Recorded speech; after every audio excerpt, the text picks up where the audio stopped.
Muito bem, amigos do olhartv.com, você ligadinho à nossa programação, acompanhando mais um programa especial aí nessa série de debates que a gente está fazendo para você que acompanha a programação do Olhar TV, né? Hoje a gente está em Gravataí, acompanhando o primeiro seminário sobre a população em situação de rua, cidade de Gravataí, que tem o tema aí hoje, morador de rua por opção ou imposição.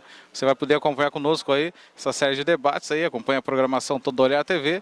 Muito bem, estamos aqui com o nosso amigo Roque Graciola, que acabou, né, de participar com a gente desse evento. Roque, essa participação e a importância dele para a população.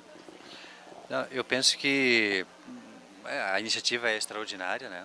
Porque abre um diálogo, né, entre as várias pessoas e instituições que atuam em projetos sociais e com a população de rua, e especialmente um diálogo com a população de rua que está presente aqui num número significativo, né? Eu penso que o fato de estas pessoas poderem estar nesse debate e participarem, já para mim é o momento máximo, assim, né? Eu acho que a grande sacada pedagógica que o grupo organizador fez é possibilitar que o grupo venha para ser escutado, né? Escutar e fazer esse debate, esse diálogo para buscar soluções de como melhor qualificar a vida de cada um. Muito bom, né? Sucesso pro Roque, obrigado por estar com a gente nessa programação. E você continua aí, durante todo o dia, então, esse debate aqui direto de Gravataí. Muito obrigado. Olhar TV, né? Estamos fazendo a cobertura desse evento hoje, então agradecemos também a presença, né? A colaboração, cooperação. Muito obrigado. Convidamos a compor a mesa neste momento, então, Roque Graciola. Muito obrigado. Bom dia a todos e a todas. Eu preciso confessar aqui que não é muito meu jeito de falar em microfone, mas eu vou ficar em pé para ficar mais à vontade. Eu quero profundamente agradecer pelo convite que me foi feito a partilhar um pouco da minha experiência e do aprendizado que venho fazendo nos últimos anos nesta minha relação com a população em situação de rua. Tá? Quero agradecer à secretária Joyce, a quem eu conheci hoje. Joyce. O Antônio, que fez o contato, eu não conhecia o Antônio, nós falamos por telefone, nos conhecemos hoje. A Elisete, que coordena o Centro Pop. E vou me permitir aqui a fazer também uma saudação muito especial. A Dona Dalva. A Dona Dalva está aqui junto ao grupo do Centro Pop. Pode levantar em pé, Dona Dalva.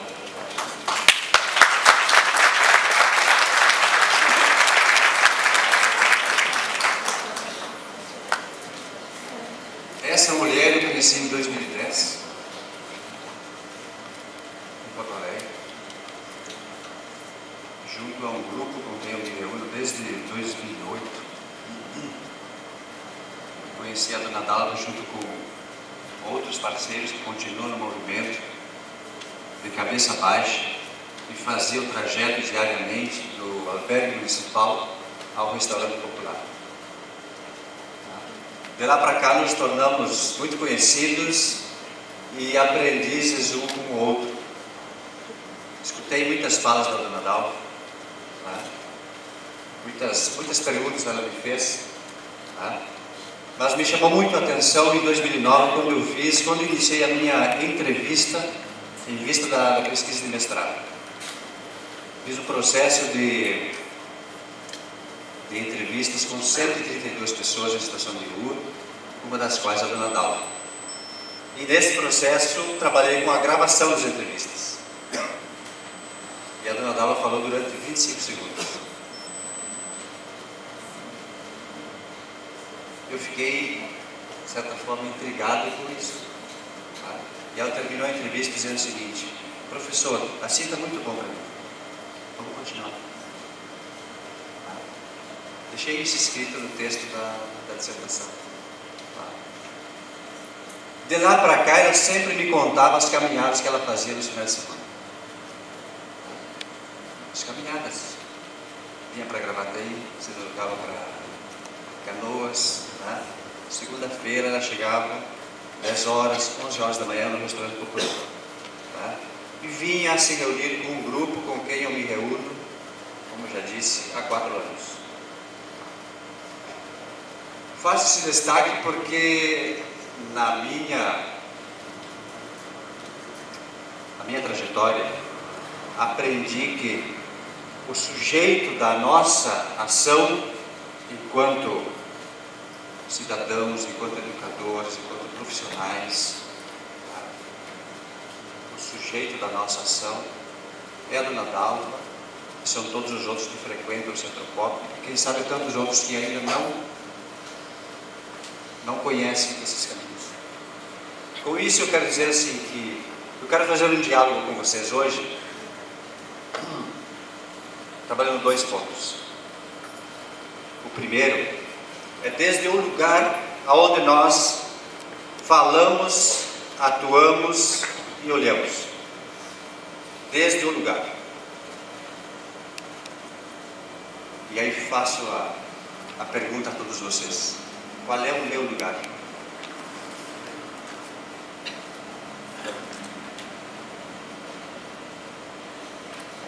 Se eu procuro uma janela desse prédio, quero olhar para fora, olhar a realidade a partir dessa janela, eu vou ter uma visão. Esse é o lugar. Qual é o meu lugar social? A segunda questão é: qual é a minha pedagógica?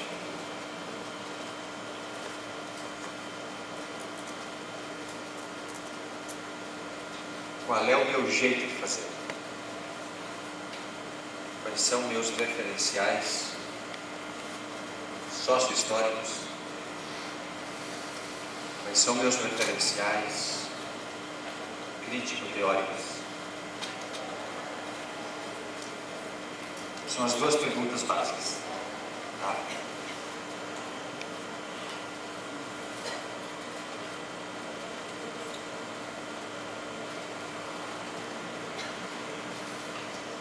Para provocar, para dialogar e tentar construir respostas às perguntas, eu tentei elaborar aqui 2 perguntas que eu tenho ouvido junto ao grupo desde onde eu atuo.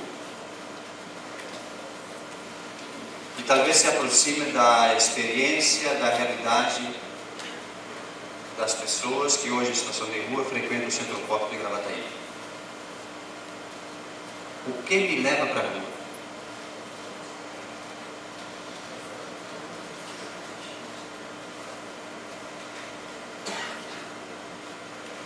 Nós que não somos pessoas em situação de rua, tá?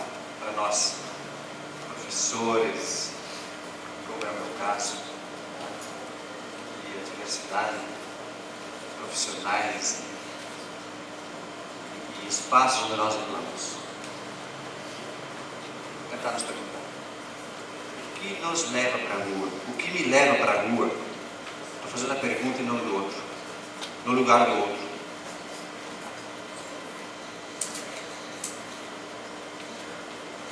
Para onde a rua me leva?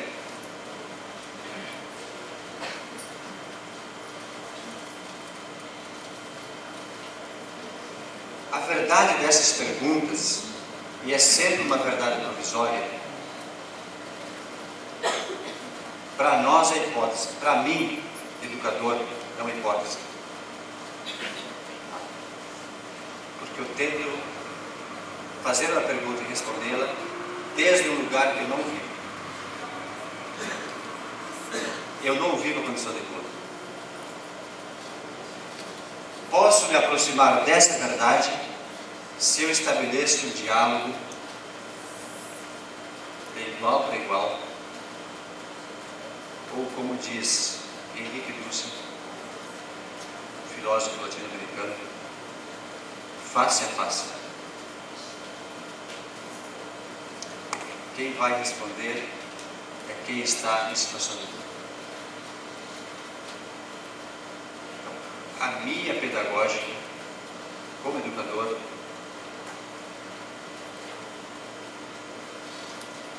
é o diálogo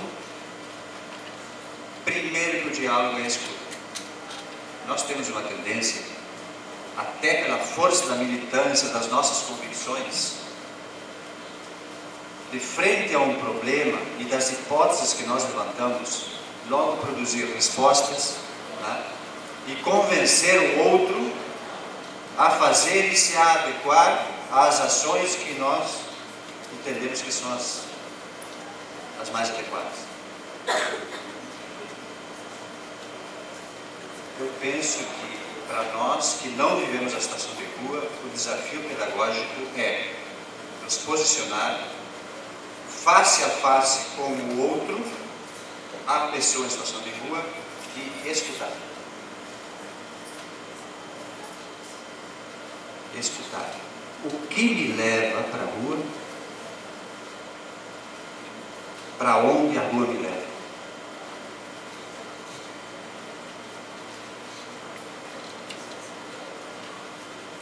Voltando à primeira questão que propus em relação ao lugar desde onde nós olhamos e atuamos, o que eu tenho aprendido nesses 4 anos de educador junto ao movimento Começar de Novo? O movimento Começar de Novo é uma definição dada por um grupo de pessoas em situação de rua que começou a se reunir embaixo do viaduto da Constituição, que vocês conhecem. E ali foi migrando em função das pressões da sociedade no entorno, porque é feio ter pessoas em situação de rua num lugar tão exposto como é o viaduto da Constituição de Porto Alegre, vocês conhecem. É feio, tem que pressionar que se exponda. Esse grupo foi migrando de um lugar para o outro. E em 2009, organizadamente, foi parar no restaurante popular. Desde lá, se reúne todos os dias. Todos os dias. Por uma primeira razão que para muitos não é tão nobre. Que é acessar um prato de alimento. Eu acho que o prefeito fez essa referência. Acessar um prato de alimento, lá atrás, um almoço, esse é o direito fundamental do ser humano. Qualquer animal se movimenta sobre o espaço geográfico que ele circula atrás de alimento. O ser humano também faz. Esse é o primeiro direito. O Betinho já nos disse isso há muito tempo. Quem tem fome não espera. Tá? Então, o alimento é o primeiro direito. E essa é uma causa nobre para reunir. Mas voltando ao lugar. Tá? A provocação que fiz a todos vocês não é uma provocação de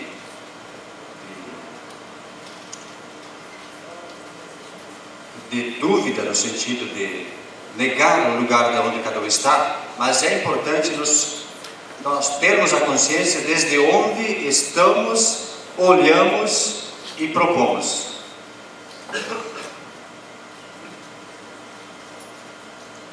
Faço sim o convite para que todos nós pensemos sobre isso. Tá? E quero dizer assim, o meu lugar, então, iniciei o trabalho em 2008, embaixo do viaduto da Conceição, um grupo de pessoas em situação de rua. O objetivo era a organização do grupo para a geração de trabalho limpo. Tá? Não é um trabalho meu particular, um trabalho ligado a um grupo de militantes em Porto Alegre, tá?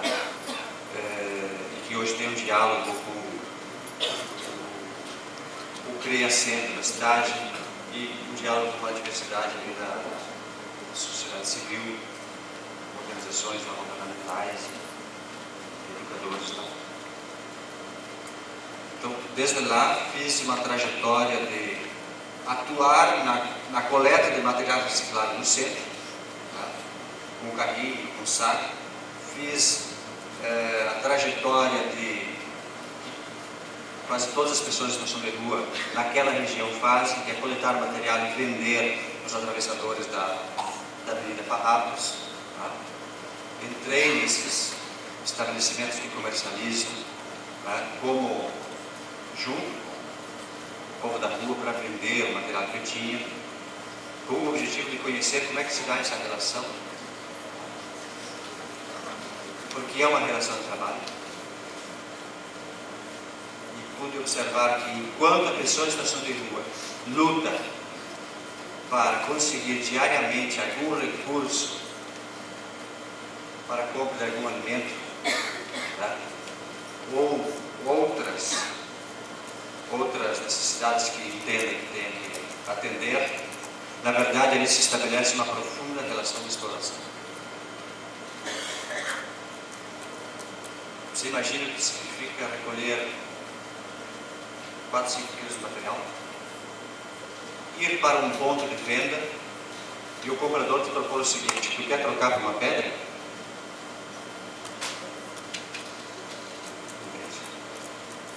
Com isso eu quero dizer o seguinte: qual é o lugar desde o qual eu olho e atuo?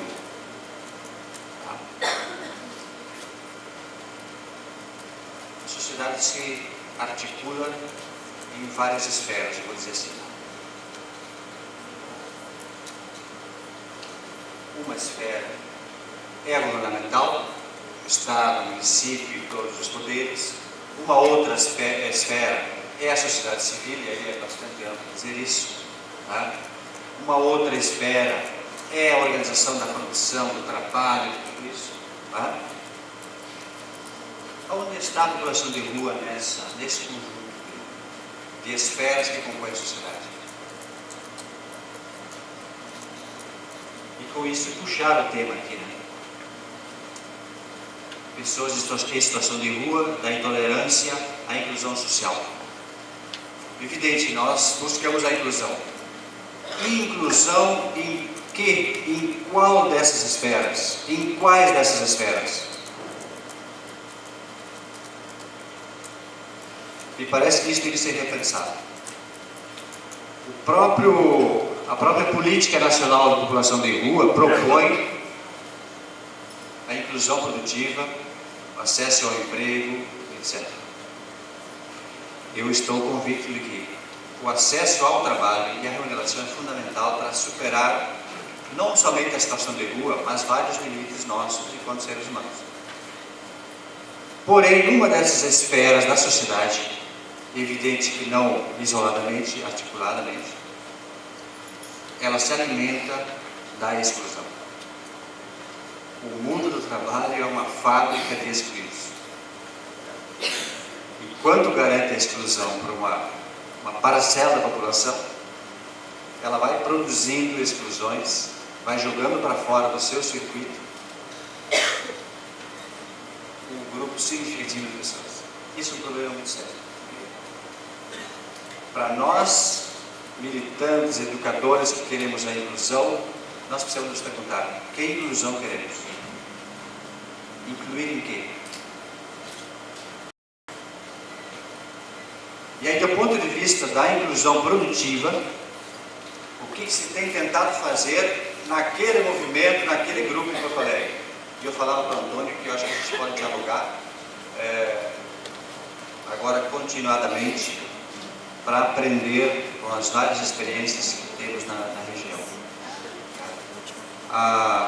As experiências que eu tenho observado e estudado dão conta de que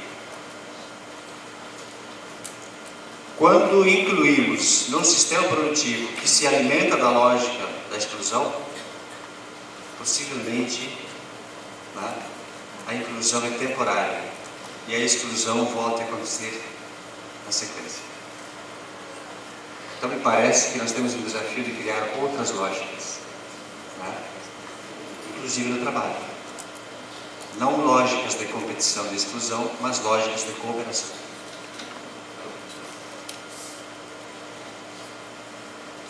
Acho que a inclusão produtiva ela tem que se dar através de sistemas, microsistemas de organização econômicas baseados na cooperação. É difícil, é desafiante e tal? É. A gente já sabe como é que funciona a outra lógica. entende? Mas nós temos uma rede enorme na Grande Porto Alegre de experiências, né, de economia solidária que trabalham na lógica da cooperação e não na lógica da exclusão. Eu penso e atuo diariamente junto ao movimento Começar de Novo, tá? Que se puderem convido para conhecer, não é o exemplo, mas é uma iniciativa interessante, que se busca criar um sistema de inclusão pela lógica da cooperação. E é muito simples, parte dos saberes que as pessoas têm. Então, para concluir esse primeiro ponto do lugar de todos nós, então, se eu olho este fenômeno social como Estado, como município, né, Antônio, como trabalhador público, este é um olhar. Este é um olhar. Se eu estou no âmbito da sociedade civil, eu tenho um outro olhar. Tá? Se a IPA, se uma pessoa em situação de rua, tem um outro olhar. O que eu quero dizer com isso? Nós temos, do ponto de vista das relações sociais, a sociedade se articula em esferas, tá? E eu penso que nós temos um desafio de fazer diálogos profundos com estas várias esferas. Não tem como resolver toda a demanda que recai sobre a assistência social se esta responsabilidade fica para a assistência social. Não tem como. A produção de excluídos, vamos dizer assim, né? Ela é dinâmica, ela é diária, entende? Não tem máquina que dá conta de incluir toda a exclusão que se produz diariamente. Não tem. A gente tem que problematizar um pouco mais o conjunto das relações sociais.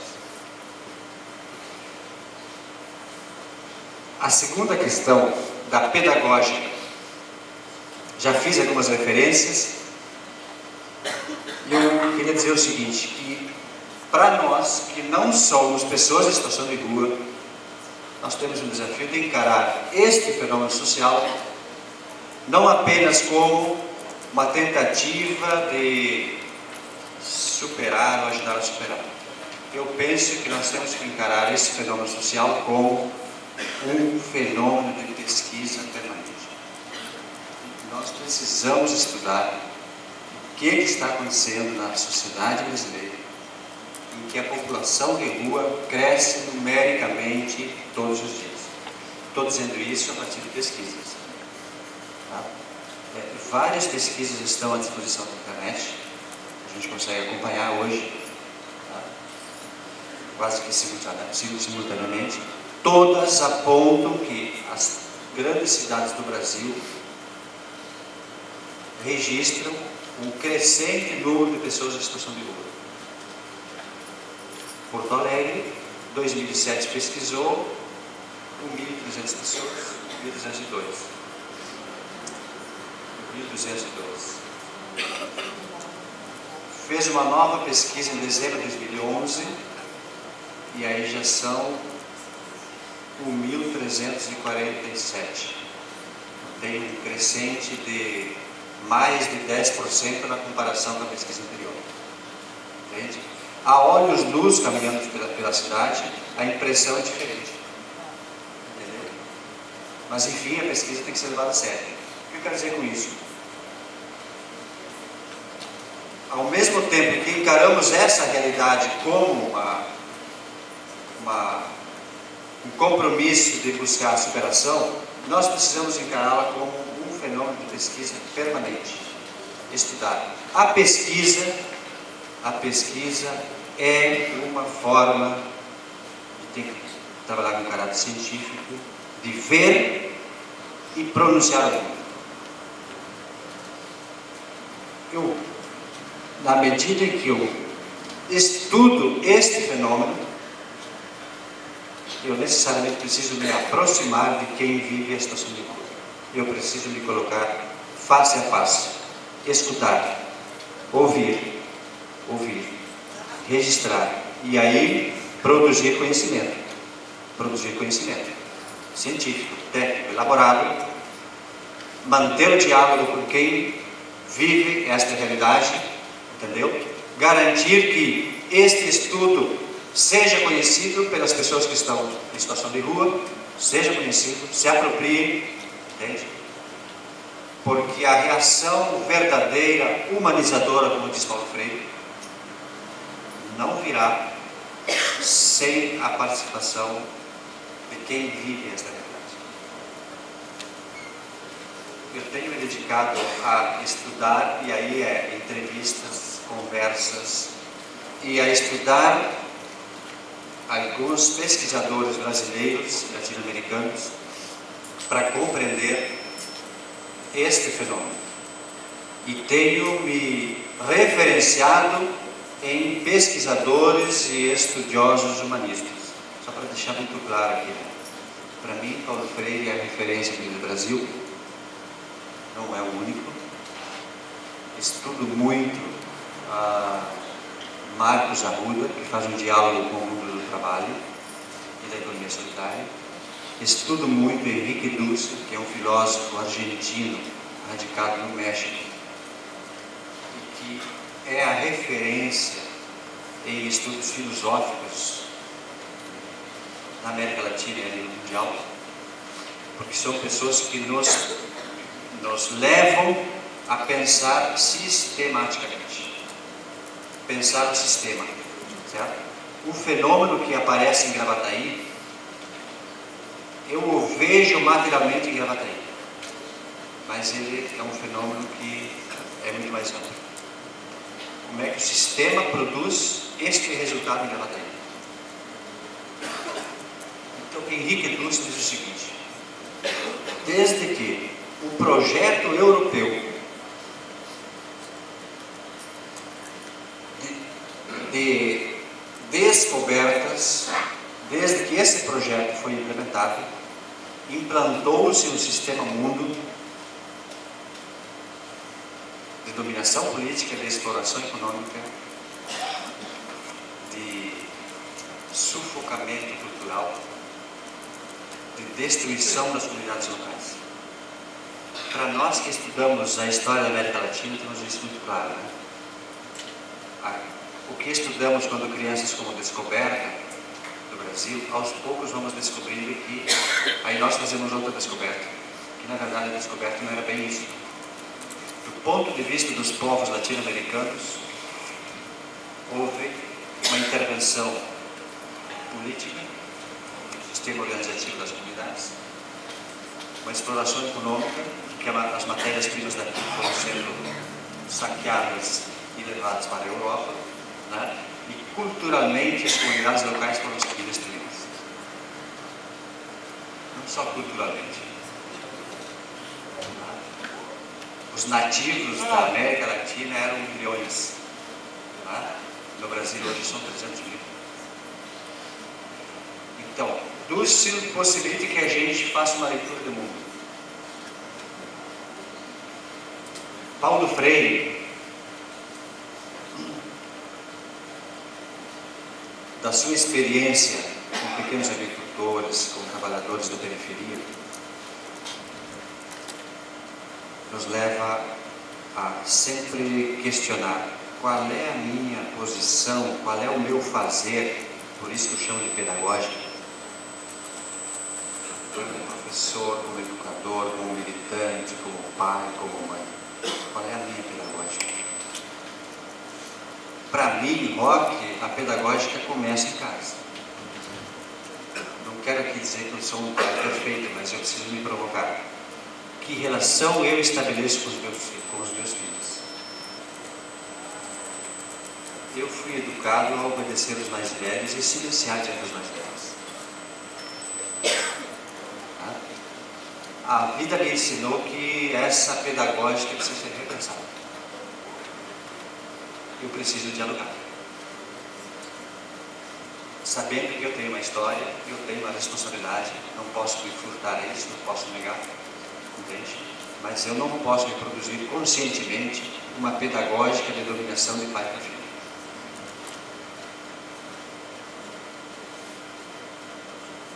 Freire me ensina isso. Portanto, eu não posso estabelecer uma relação pedagógica de educador que sabe e de dona Dalva que não sabe.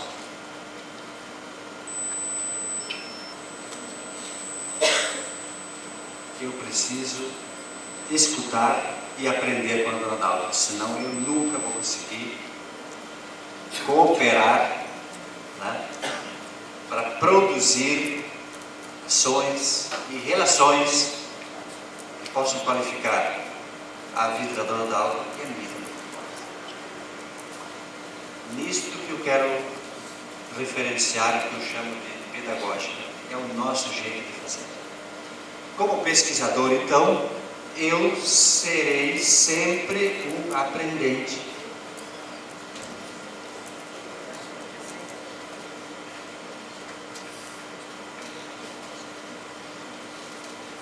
Eu aprendo no diálogo.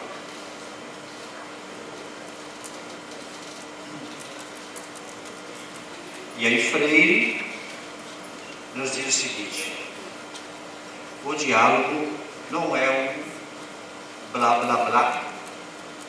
Ele fala exatamente isso. Não é só uma troca. Um diálogo franco, verdadeiro, ético. Eu não vou escutar as pessoas em situação de rua apenas para pesquisa. Não é uma relação entre pesquisador e objeto pesquisado. É uma relação entre seres humanos, entre sujeitos.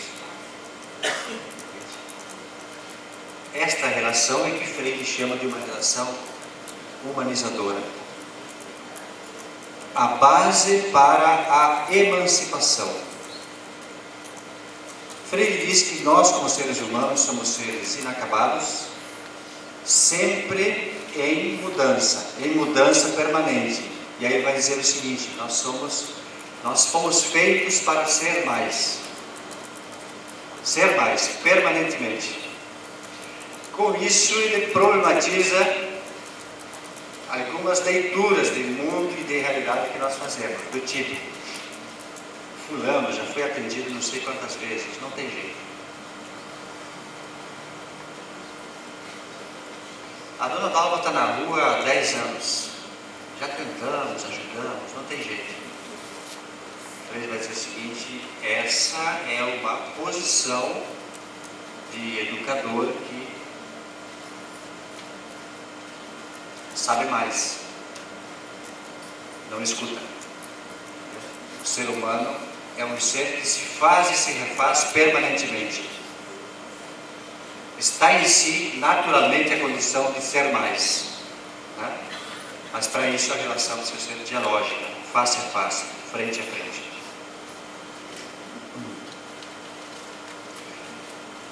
Está terminando meu tempo, e aí eu quero abrir 5 minutos a mais para perguntas e diálogos. Eu só quero fazer aqui uma referência conclusiva.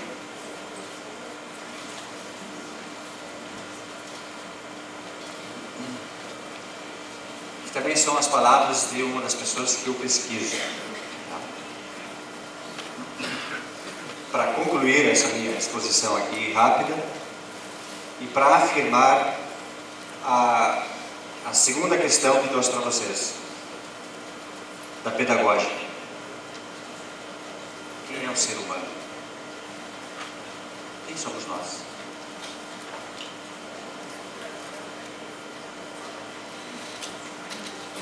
Tem uma diferença natural entre eu que não estou em situação de rua e quem está em situação de rua?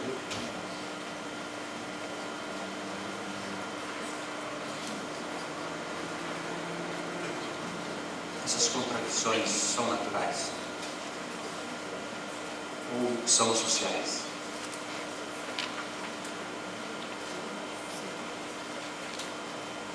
O que diz Marcos Arruda? O ser humano, ao nascer, traz uma constelação de potencialidades e probabilidades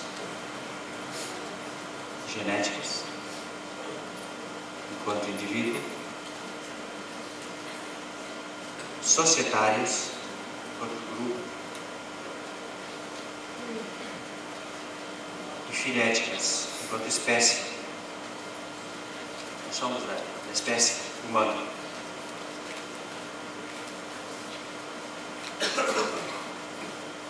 Seu processo de desenvolvimento, de estar sobre a Terra, estar acampado nesse planeta,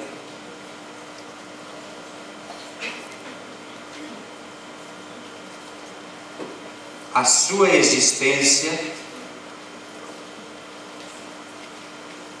como ser humano é a possibilidade de maximizar essas potencialidades. Essa é a condição, a possibilidade única.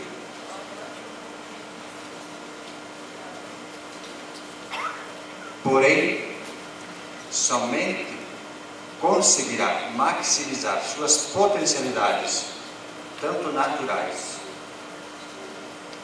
quanto societárias e quanto espécie, se emancipar-se das dependências, das amarras, das dependências do trabalho, dos saberes, quanto emancipar a sua criatividade, enquanto visualizar diariamente a perspectiva de libertar-se de todas as opressões e alienações.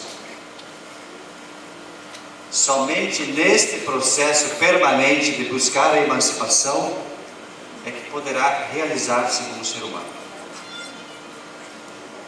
E aqui eu concluo dizendo para nós que não estamos em situação de rua, o nosso compromisso como educadores e tal,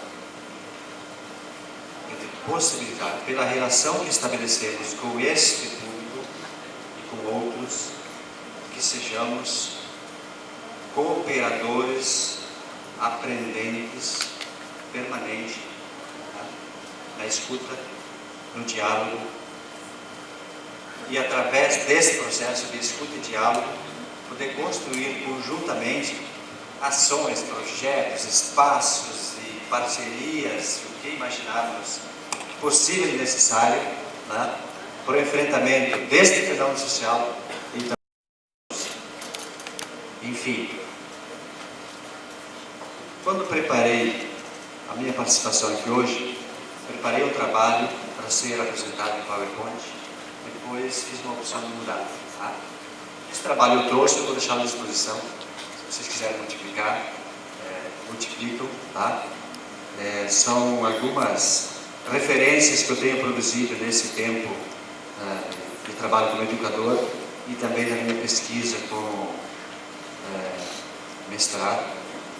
A pesquisa está à disposição no site da URGS. Se vocês colocaram meu nome, URGS, está lá. Leio, critico, é isso mesmo. Todo o trabalho produzido, escrito, quando a gente encaderna, ele já está superado, né? Já está superado. A realidade é dinâmica, as experiências vão sempre questionando a gente. Então, esses são instrumentos que possibilitam que a gente continue dialogando.